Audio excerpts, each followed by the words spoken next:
find out if I can find a shark. Are you ready? Let's see what we can find.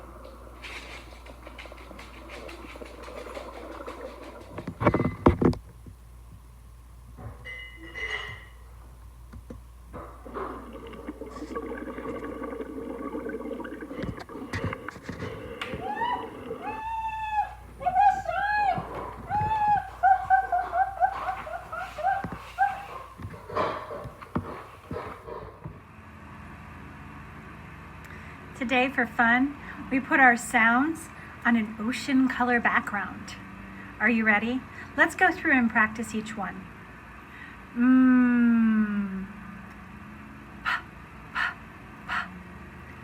B, b, b. W, w, w.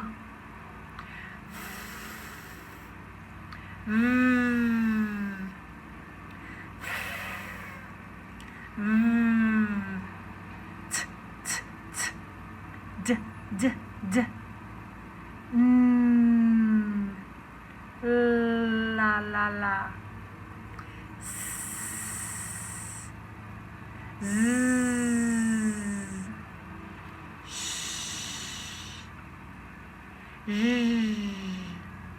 ch, ch, ch. J, j, j. Ya, ya, ya.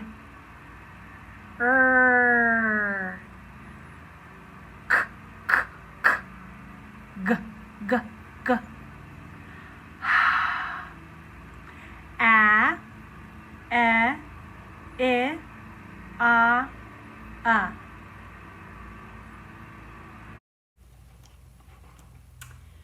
One word that starts with sh is shell. So I'm going to read you a poem about a shell. Shell shopping. I went shopping for a shell, a cozy cave to call my own, a nice safe space that would replace the smaller home I had outgrown. First I found one too heavy, one too tight, one that didn't look quite right, one too twisty, one too wide, one with someone else inside. And then perfection, a shell just right for my protection from sneaky gulls who'd like to grab a tasty lunch of hermit crab.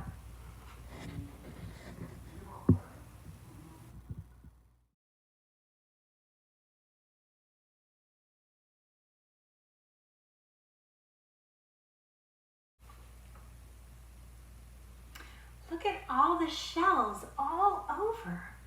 This is so cool. I'm going to pick one up and see what I find.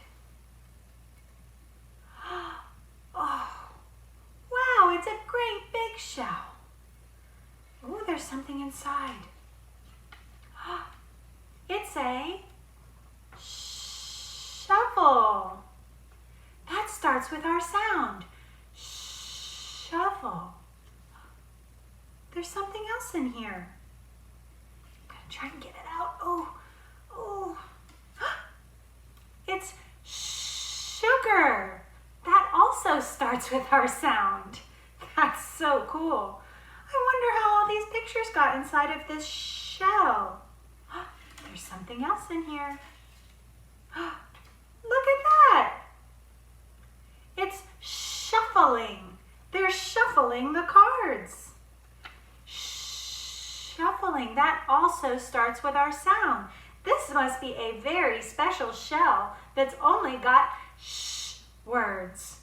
Wonder what else is in there. Oh, what about this one? This is a shower. That starts with our sound too.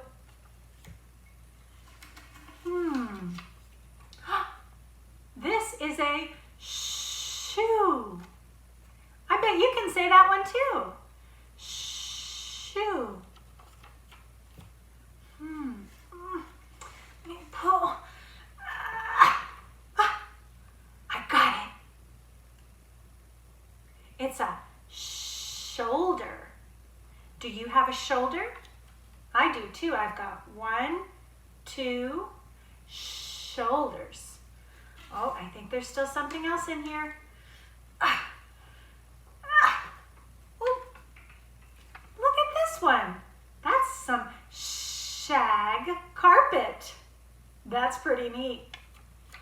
All right, there's one more in here. Oh, I hope this.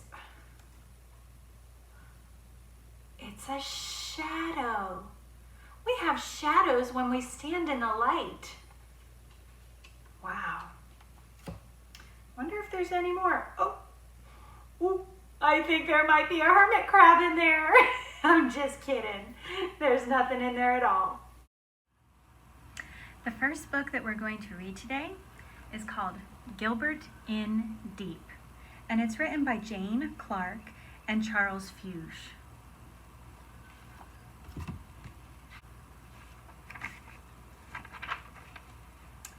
Gilbert the great white shark loved to play hide and seek with Rita Remora. But they already knew all the nooks and crannies of the coral reef and all the hiding places in the wreck. So one day after school, Gilbert asked his mother, "Mom, can we go play hide and seek on the other side of the reef?" "Go ahead," Mom said, "but be sure to come back before sunset. And don't go over the edge." Gilbert and Rita swam off happily. The sea was rough on the other side of the reef. When Gilbert hid in the surging surf, Rita was tumbled and tossed by the waves, and when Rita hid in the swirling seaweed, Gilbert got terribly tangled. "I'm tired of playing hide and seek," sighed Gilbert. "Let's swim off the edge and play hide and deep." "Your mom told us not to," warned Rita. "She'll go off the deep end." "She won't know as long as we're back before sunset." Gilbert grinned. He was ready for an adventure.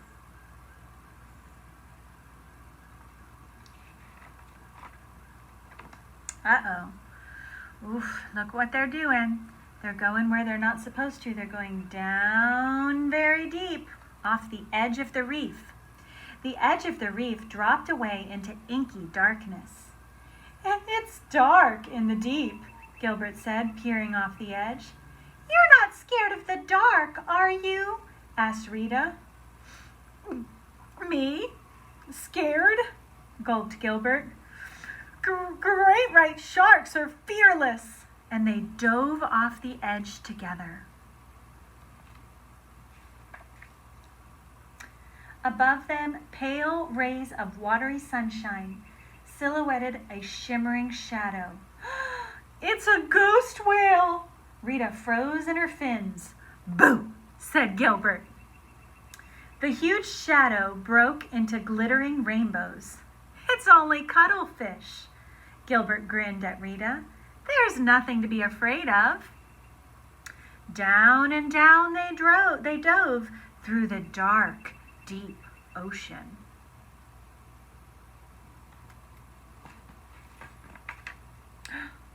Oh boy, what's this? It's a cave.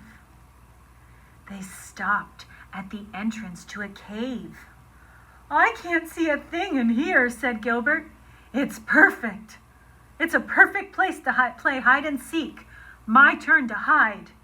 He took a deep breath and he swam in. Rita covered her eyes with her fins and she began to count to 10. Whoop! Gilbert bumped into a giant empty clamshell. He wriggled inside. Oh boy. 8, 9, 10. Ready or not, here I come, Rita called in a wobbly voice. Gilbert peeked out of the clamshell. A ghostly green light was glowing in the darkness. The light bobbed closer. Gilbert's heart beat faster. The light bobbed past the clamshell. It was bobbing toward Rita. Then the light went out. Oh no. What is going to happen? This is a very frightening part of the story, isn't it? What do you think the light is? Let's find out. Gilbert's tummy did a somersault. He squeezed out of his hiding place. Rita, where are you? Gilbert, Rita squealed. There's a green-eyed monster in this cave. Gilbert's teeth began to chatter. I'm not a monster, said a gravelly voice. I'm an anglerfish. My name is Gloanna. I can't see you, Gilbert stammered. It's much too dark. Well, why didn't you say so? Said Gloanna. Ready, set.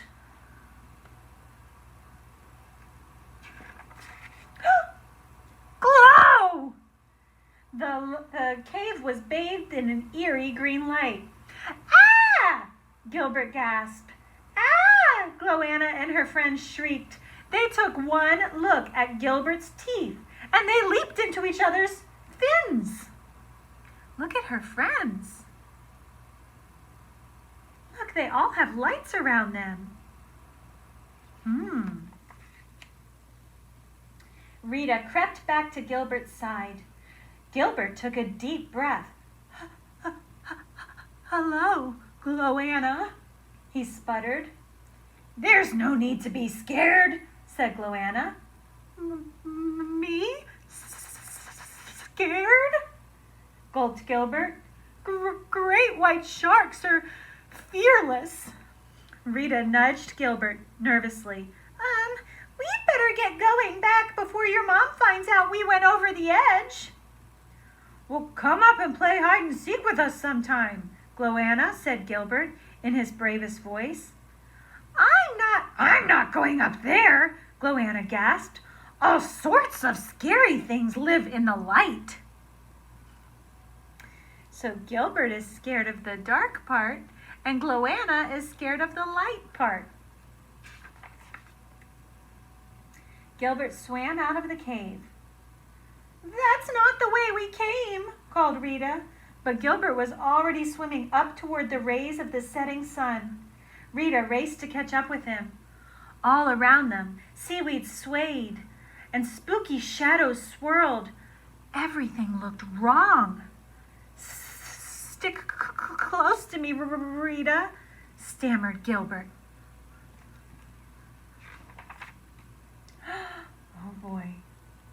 Moonlight began to filter into the deep blue ocean. Above them, a huge silvery moon shadow was creeping along the edge. A moon shadow with beady eyes and ferocious teeth. It crept closer and closer and... Gilbert, get up here this minute, Gilbert's mother thundered. You're in deep trouble. Gilbert and Rita looked at each other. Uh-oh, they gulped. I told you not to go over the edge, Mom said. You are not to go out of my sight until I'm sure that I can trust you again. Gilbert's fins drooped. Sorry, Mom, he whispered. We won't do it again. Look, she looks really mad, doesn't she? It wasn't safe what he did when he didn't listen to his mommy. Gilbert's mother hugged him tightly. Well, thank goodness I found you. I was scared that you were lost in the deep, she said. I was a little scared too, admitted Gilbert. You said great white sharks were fearless, Rita reminded him. In the moonlit ocean, Gilbert the great white shark looked up at his mother and smiled a shaky, shaky smile. We are fearless, Gilbert said, most of the time. The end.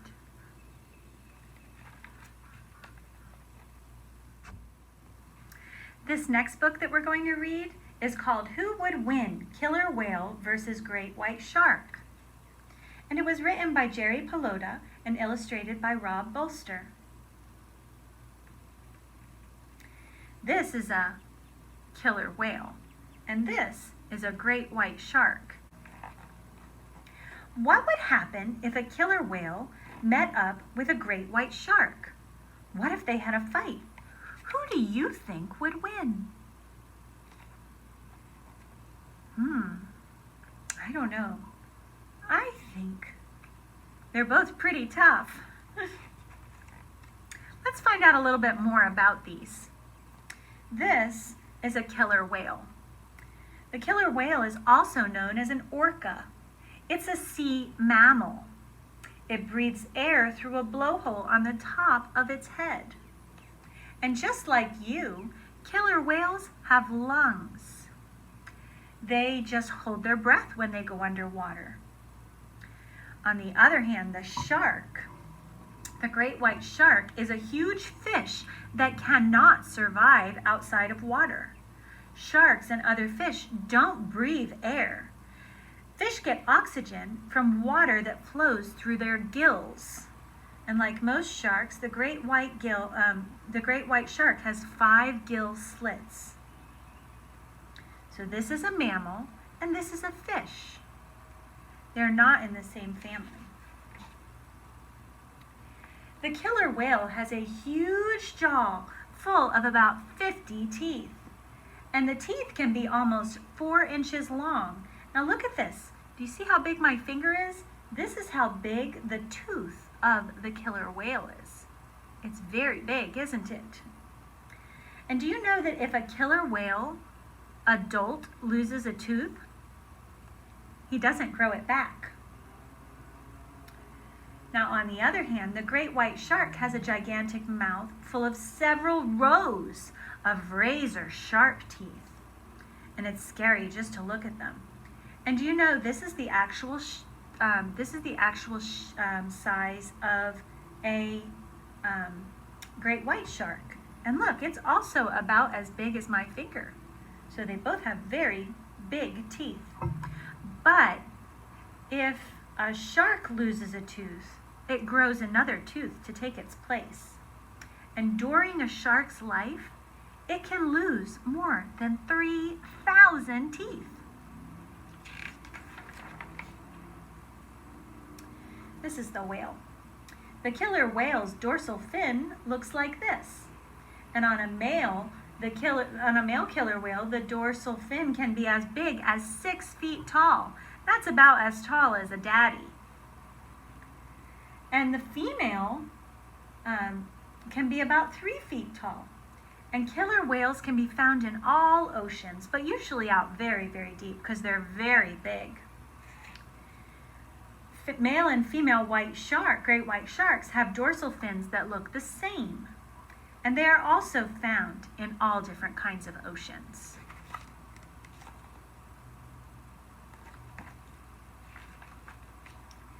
Killer whales are meat eaters.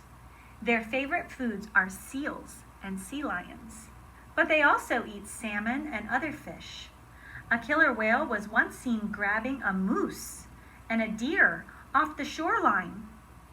The killer whale is the king of the food chain, and it has no natural enemies. Great white sharks eat fish, but they've also been known to eat seals, sea lions, and even sea turtles. Now and then, they've eaten.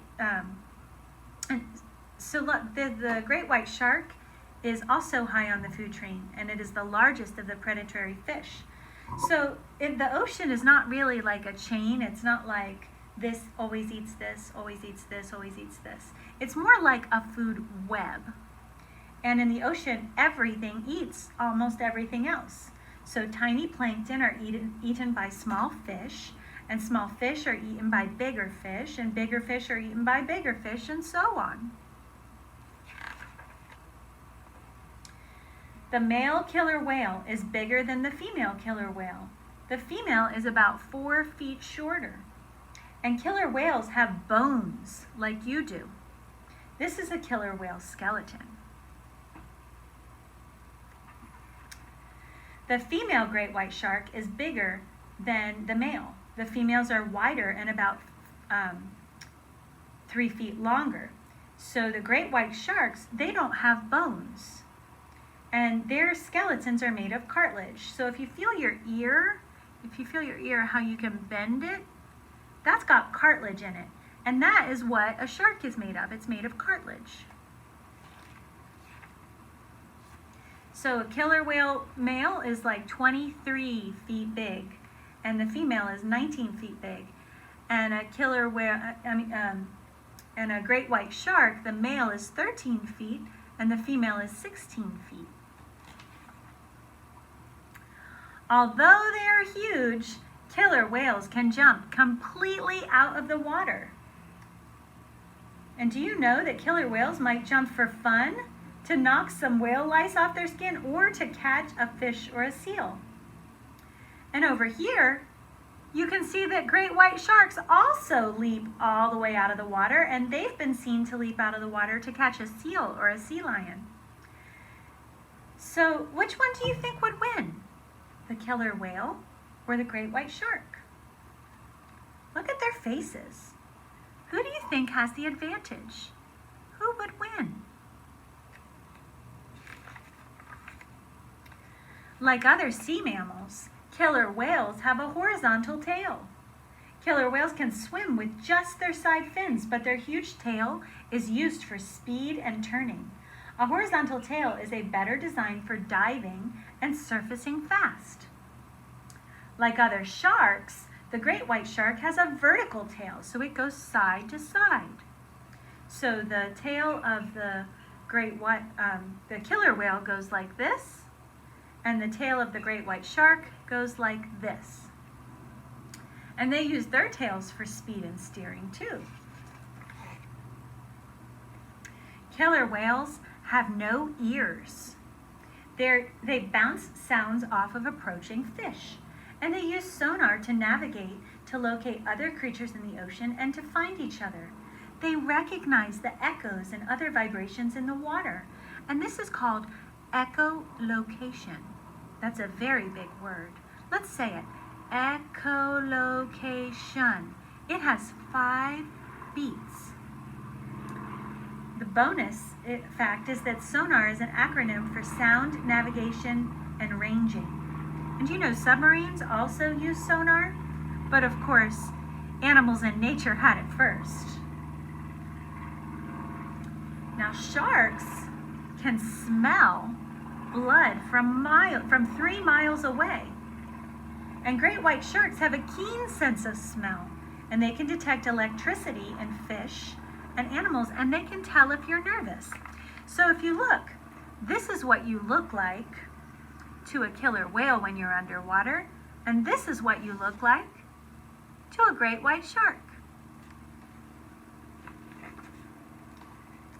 Killer whales are family-oriented. They live in groups called pods. Killer whale moms, dads, aunts, uncles, cousins, and kids eat, swim, and play together. They look out for each other. But great white sharks, they're loners. 2 or 3 have been seen hunting as a team, but mostly they hunt, travel, and eat all alone. That seems like a very lonely life. Killer whales can stop swimming and tread water in one place. They can swim up to 30 miles an hour. In the ocean, this is pretty fast. Plus, they have very smooth skin. Great white sharks never stop swimming. Seawater has to flow through their gills so that they can get oxygen. So they cruise along at about 2 miles an hour, but they can speed up in bursts of 20 miles an hour. And the great white shark has rough skin. It's sort of like sandpaper. And they've got denticles, which are like teeny tiny teeth on their skin. So you don't want to pet a shark. This is the brain of the killer whale. It looks similar to a human brain, but it's 3 times larger. And killer whales are extremely intelligent. Look, this is the human brain, and this is the killer whale's brain. The great white shark brain, it doesn't have a round brain. It has different sections that are connected together, and it looks like a Y. Scientists think that every section is connected to a different sense.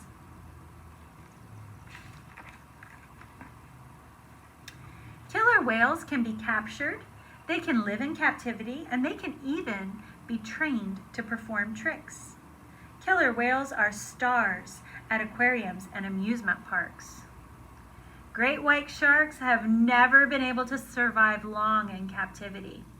Hollywood loves to make movies about them. Great white sharks are movie stars. There's one movie called Jaws, and everybody knows the music for it. Da-dun, da-dun, da-dun, da-dun, da-dun, da-dun. So, what would happen if the killer whale and the great white shark met in the ocean? Uh-oh, they're in the same place at the same time. They sense each other. There's intense competition in nature, and they're planning their attacks. What if they're the same size?